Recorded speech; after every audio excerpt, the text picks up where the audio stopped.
Hi, everyone. I'm Mary Elaine Petrucci, and we're here today to talk about boundaries. And we have some great information for you, so please stay tuned. And if you have any questions, please put them in the chat. All right, let's get started.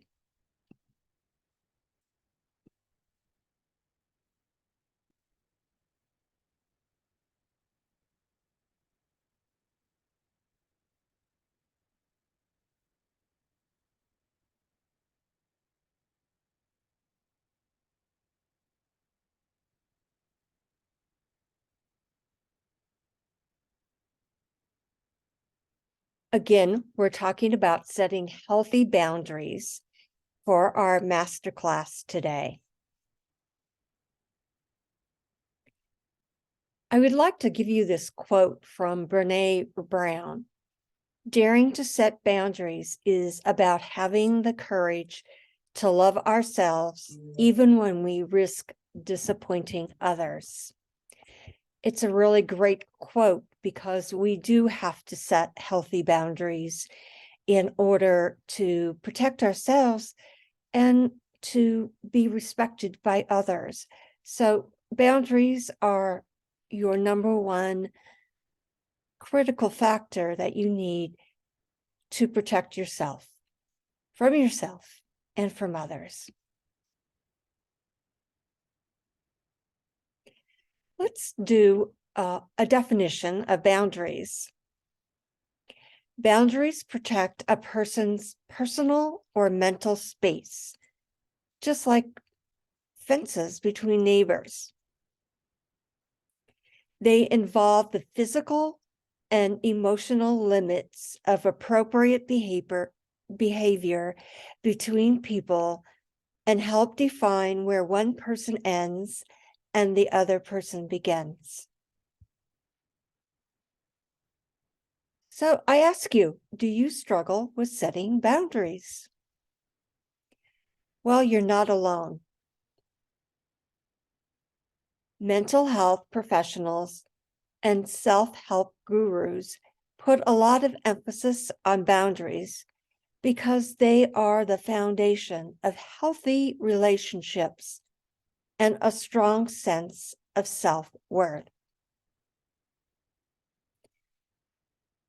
Let's discuss how boundaries serve two main functions. Boundaries tell others how you want to be treated, what's okay and what's not okay, and they protect you from being mistreated. Secondly, boundaries create a healthy separation, a physical and emotional separation between you and others. Boundaries allow you to have your own personal space in privacy, your own feelings, thoughts, needs, and ideas. They allow you to be yourself rather than an extension of someone else, or someone else wants you to be.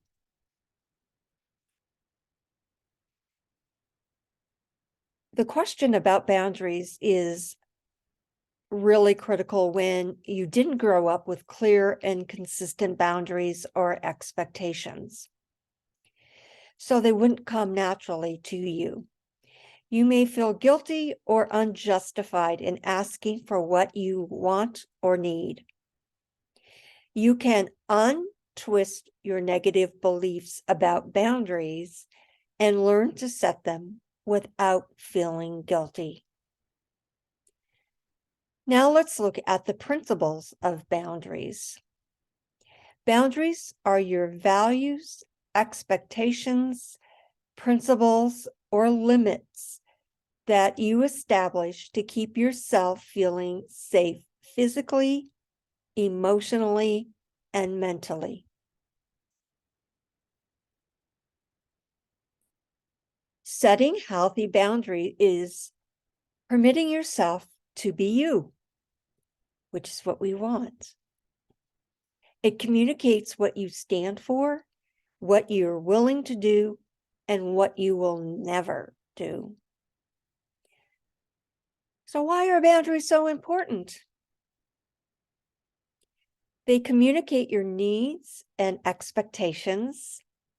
They help you assert what you're okay or not okay with, protect you from being mistreated or taken advantage of. They improve your mental health and mood. And without limits, it's hard to be self-aware and independent.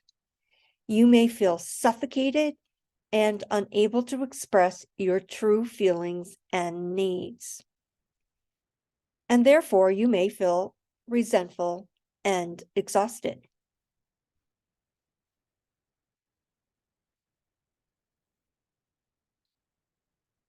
Boundaries are good for everyone. Boundaries make relationships easier. Intimate relations and friendships are easier when both parties are clear about the needs and expectations. When you don't set boundaries, we often become resentful and angry, which isn't good for our relationships. Boundaries also communicate our needs and expectations, and it is kind, not selfish, to tell others how you want to be treated, what you need, and what you expect. Now let's look at a few common fears about setting boundaries. There's a fear of angering people. There's a fear of disappointing others. There's a fear of being seen as difficult or selfish. A fear of being mean, and a fear of ruining relationships. So let's look at these individually. We don't want to be seen as difficult or selfish.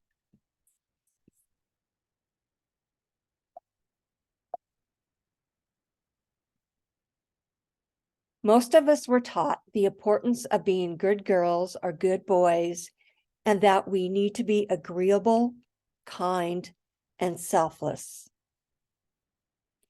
The message we got as children was often that we had to be good or even perfect, or our parents or others wouldn't love us or want us. And as a result, we feel like we have to make others happy, or at least not displease them, and we become people pleasers. We compromise our boundaries out of fear. We consistently put other people's needs before our own. And we sacrifice our right to safety, respect, individuation, and the freedom to be ourselves, which essentially tells others that their needs are more important than ours, and they can mistreat us to get what they want. Let's look at the flip side of how boundaries can protect us. The best way to regain control over your life and reduce your feelings of overwhelm is to set boundaries. When you don't set boundaries, you take on too many projects, give or loan money that you can't afford, go out of your way to help others who may not want or appreciate it, and enable others by doing things for them that they can do themselves. And it also allows others to mistreat or take advantage of you. Boundaries create a healthy physical and or emotional separation between you and other people. When you don't have clear boundaries, you are vulnerable to absorbing other people's feelings and problems, and may feel responsible for fixing them. You may become reactive, feeling as if everything is on fire and you must single-handedly put it out. You become paralyzed and unable to make decisions and solve problems. While life may still present inevitable challenges and tragedies, boundaries help insulate you from negative energy, toxic people, external stress that comes from people and situations you can't control. Boundaries aren't about controlling others. They are a healthy way of showing others how you want to be treated and help you feel safe. Boundaries include communicating your thoughts, feelings, needs, and how you want to be treated. Saying no to things you don't want to do or don't have the resources to do. Being aware of your feelings and allowing yourself to feel differently than others. Pursuing your own goals and interests. Prioritizing self-care. Having personal space and privacy. Leaving situations that are harmful to you. Boundaries allow you to share personal information gradually based on comfort level and how well you know and trust someone. Boundaries include recognizing which problems are yours to solve and which belong to others. You're allowing others to make their own decisions, and you're not trying to change, fix, or rescue others from difficult situations or feelings. All right, let's give some examples of healthy boundaries. Like learn to just say no. No excuse. No apology, just no. Being able to say no and accept when someone else says no. Being able to clearly communicate both wants and needs. Honoring and respecting your own needs and the needs of others. Respecting others' values, beliefs, and opinions, even if they're different from your own. Feeling free to disclose and share information where appropriate. You can be flexible, but do not compromise yourself in any unhealthy way. Let me give you some examples of unhealthy boundaries. Having a difficult time saying no. Having trouble accepting no from others.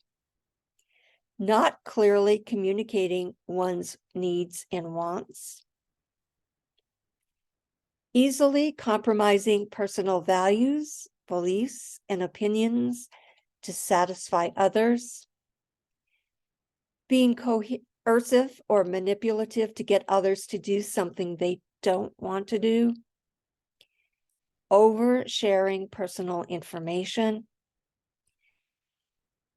And at this point, unhealthy boundaries can quickly turn into abuse. Abuse, whether physical, sexual, or emotional, is a violation of boundaries. When unhealthy boundaries become abusive, you have to look at your current relationship where your partner is. Is your partner violating your physical safety, exerting excessive control of your life, constantly scaring you, preventing you from doing reasonable things you like to do, or forcing you to do things that you don't want to do? My disclaimer here is that if you or someone you care about is being abused, I'd hope that you'd call the National Domestic Violence Hotline at 1-800-799-SAFE or 1-800-799-7233, or text START to 88788.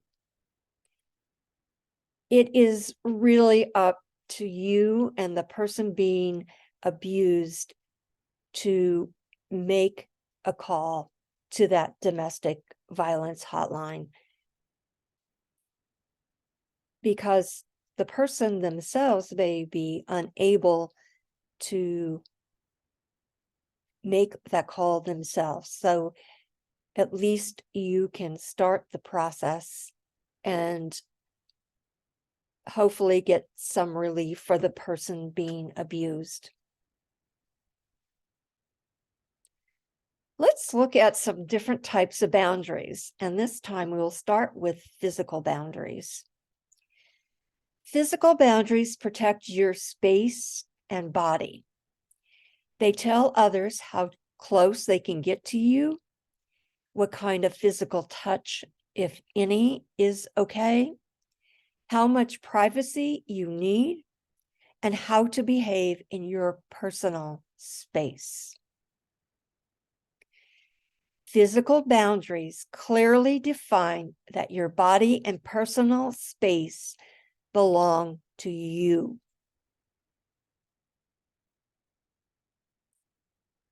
Some examples of physical boundaries include: if someone sits too close to you, you move away or say, "I need a little more personal space." And that's perfectly legitimate for you to do. We don't keep or consume alcohol at our house. Now let's look at some types of sexual boundaries. Sexual boundaries protect your right to consent, to ask for what you like sexually, and honesty about your partner's sexual history. Sexual boundaries define what kind of sexual touch and intimacy you want, how often, when, where, and with whom. Those components are so vitally important. Examples include: I like to be touched like this.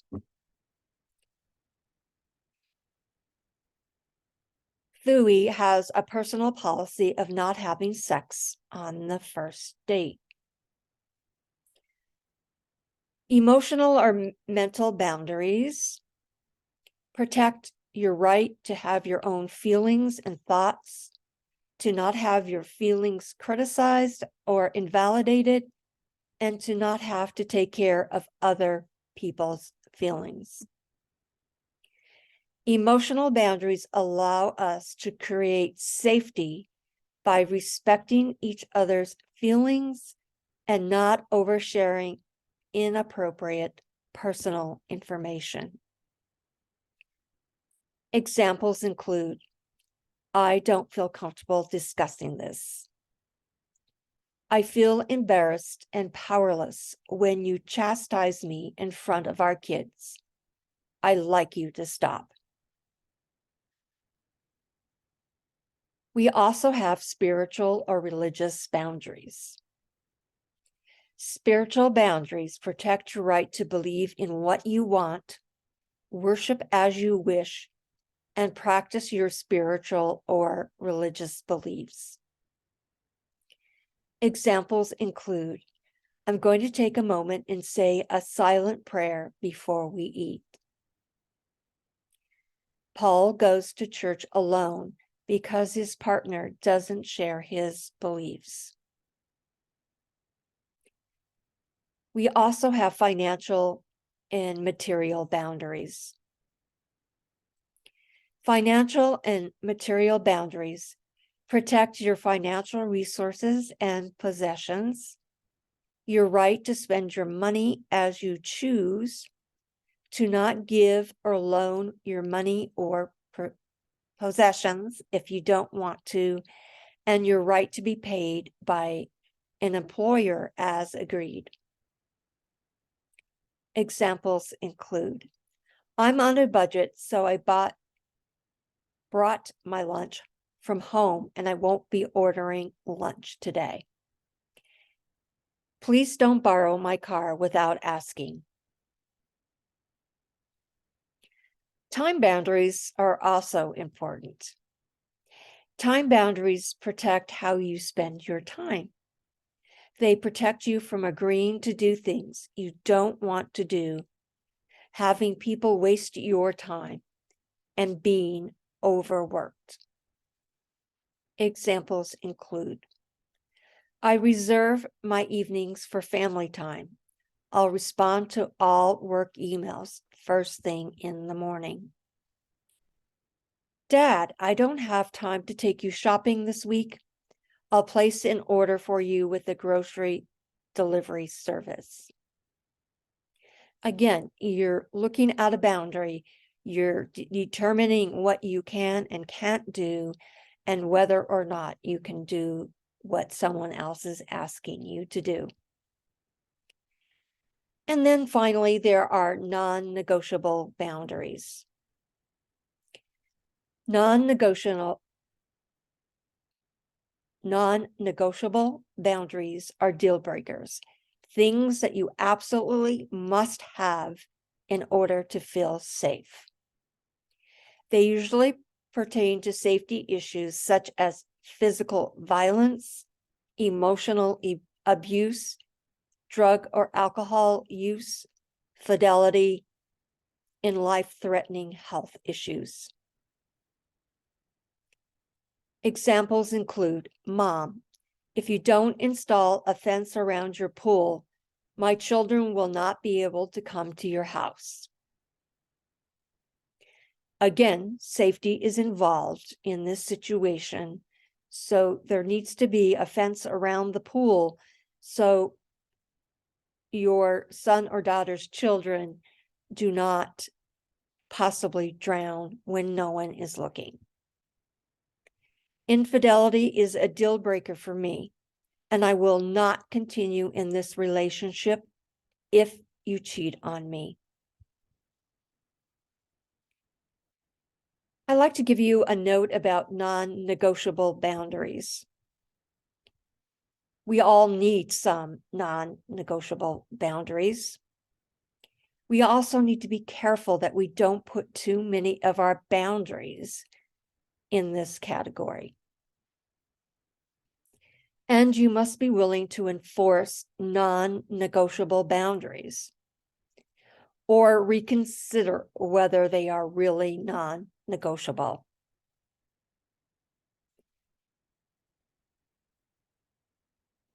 So let's look at the 6 steps to setting boundaries. We've talked about many types of boundaries. Now we need to know how to really set boundaries appropriately and enforce those boundaries when we're with other people. First of all, you need to keep your focus on your feelings and your needs. Setting a boundary is about communicating what you need and expect from someone else. In the process, it may be important to gently call out someone's hurtful behavior, but that shouldn't be the focus of your feelings and your needs. Focusing on what someone else has done wrong is likely to make them defensive. So focus on what is important for your boundaries. Instead, lead with how you feel and what you need. Again, I don't feel comfortable with you talking down to me in front of the children. I would appreciate it if we could do it in private. Be direct. Sometimes in an effort to be kind, We're wishy-washy and don't clearly ask for what we want or need. You also need to be specific. You ask for exactly what you want or need in a specific situation and with a specific person. Specificity makes it easier for the other person to understand your perspective and what you're asking for. You also want to use a neutral tone of voice. This is really critical because if your voice sounds loud or very defensive, it will escalate the situation that you're in. So your tone of voice may be even more important than your choice of words. So pay attention to say how you're saying it as much as what you're saying.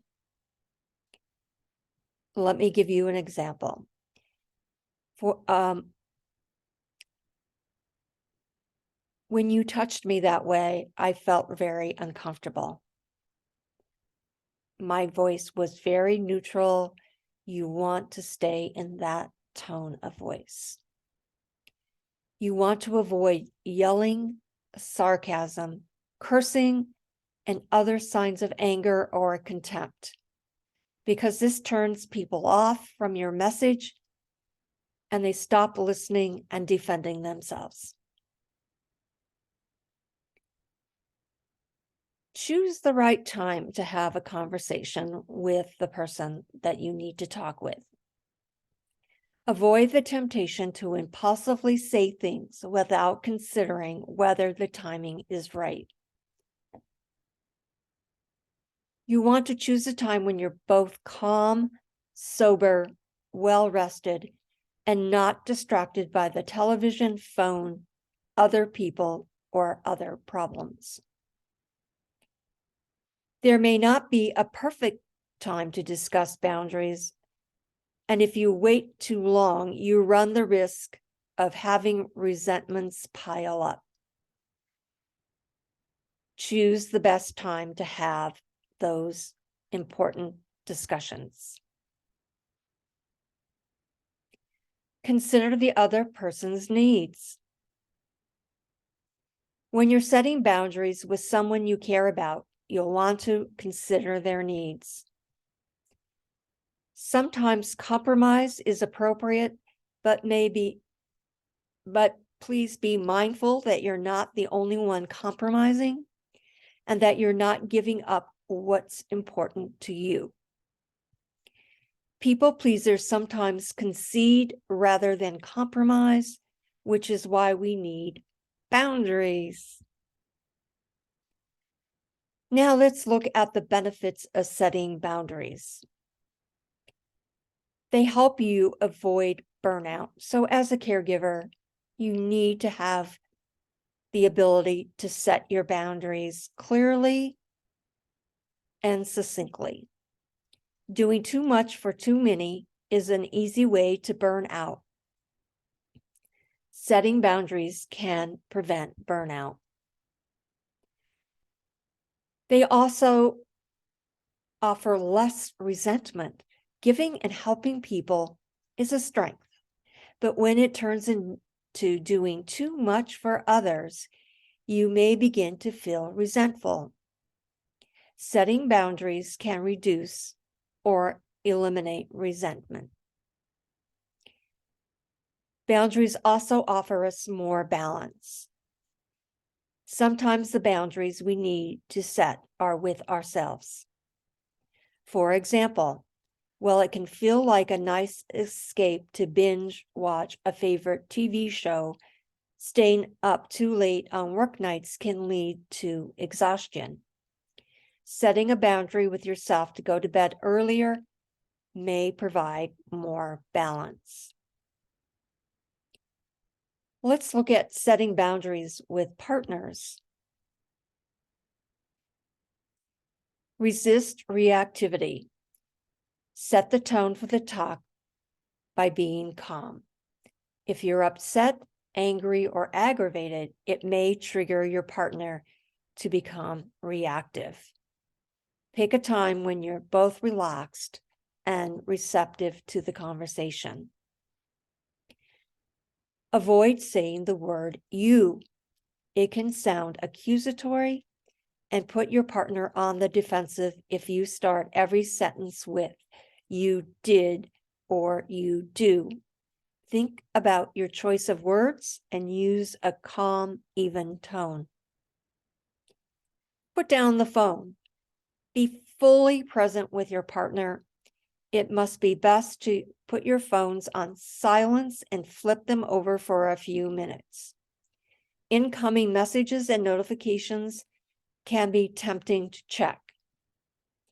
Give your partner your full attention and they will be more likely to do the same for you.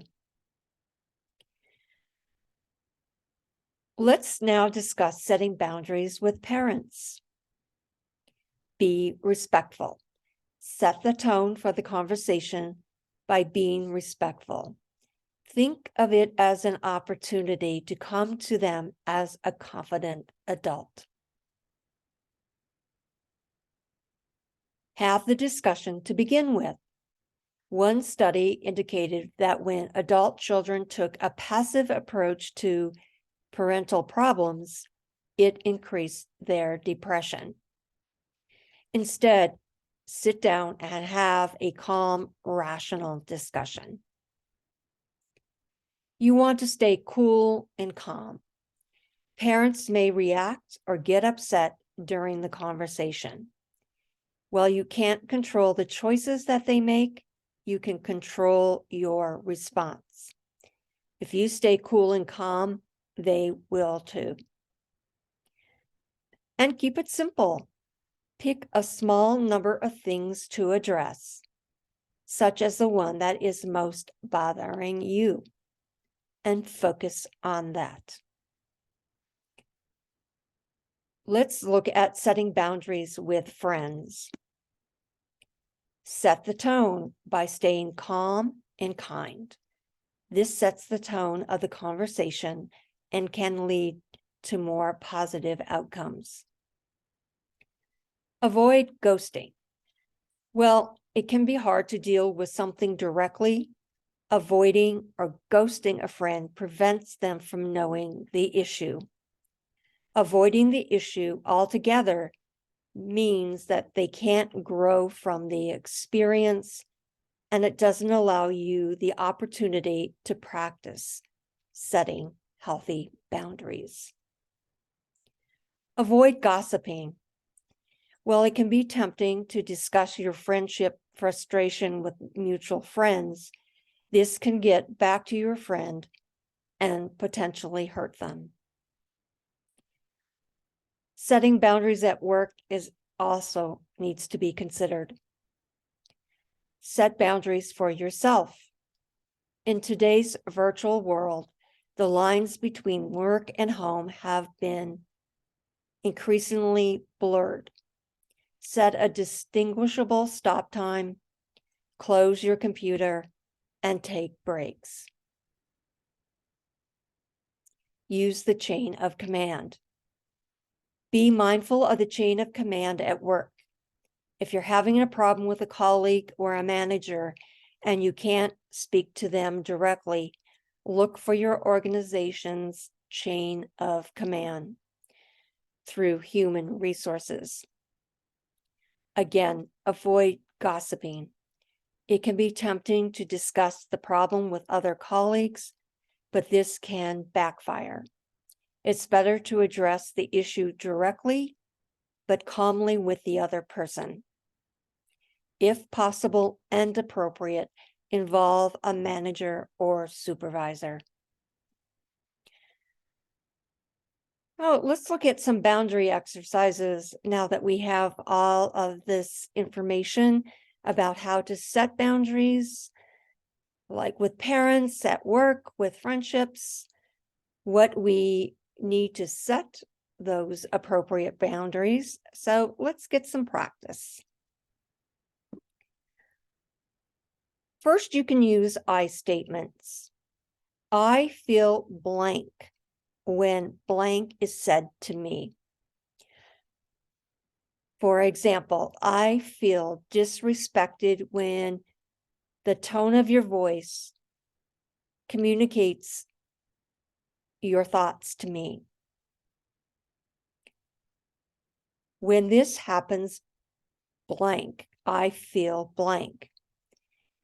When this miscommunication interrupts our interaction, I feel upset.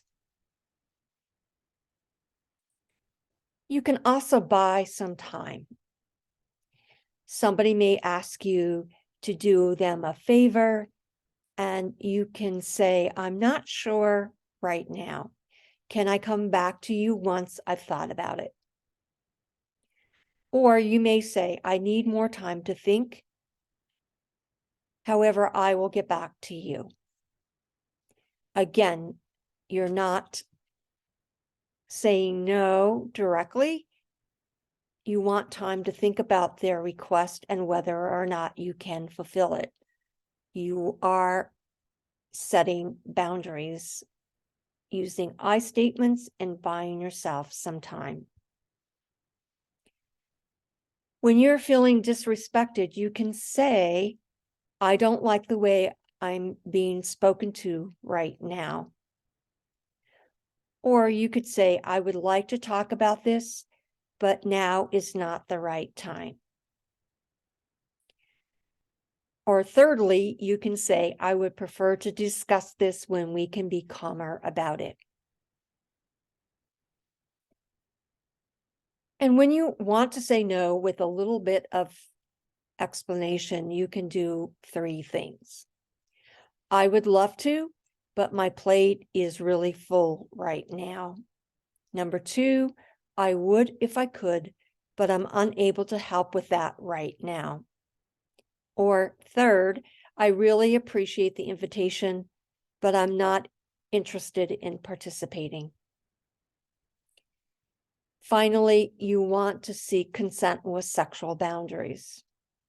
You want to ask the other person, are you okay with this? Do you want to continue? Are you comfortable if I touch you in a certain place? Again, these are ways that you can set boundaries and then enforce them with someone else.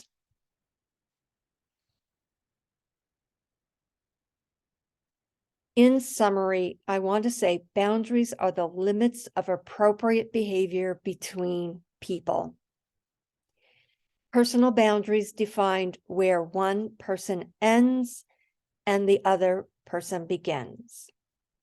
Boundaries affect intimate relationships, families, and colleagues in a work environment. Setting relational boundaries can be challenging, but boundaries ensure the relationship is healthy for everyone.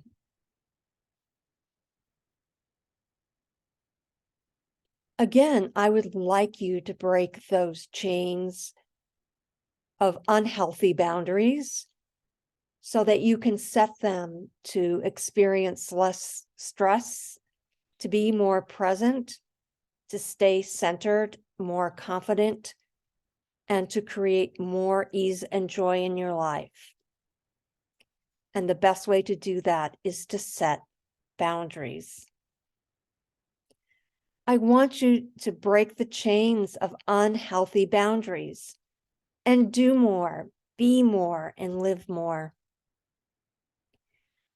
I would like to offer you how to learn to manage your mind through self-hypnosis so that you can influence your outcome in any circumstance. My next self-hypnosis masterclass is on April 7th from 8 to 4 Mountain Standard Time.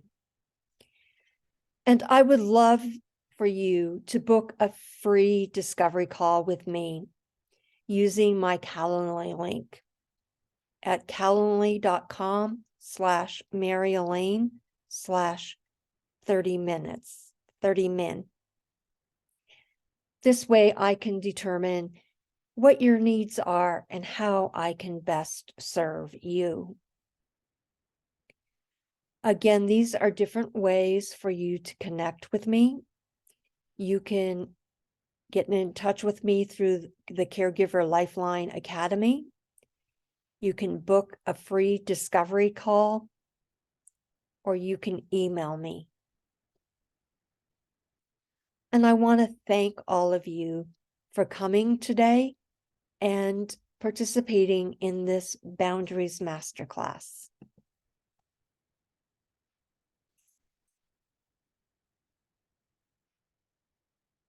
I see there's no questions for this class right now. So again, thank you for coming for our Boundaries Masterclass today, and I look forward to serving you. Book that call with me today.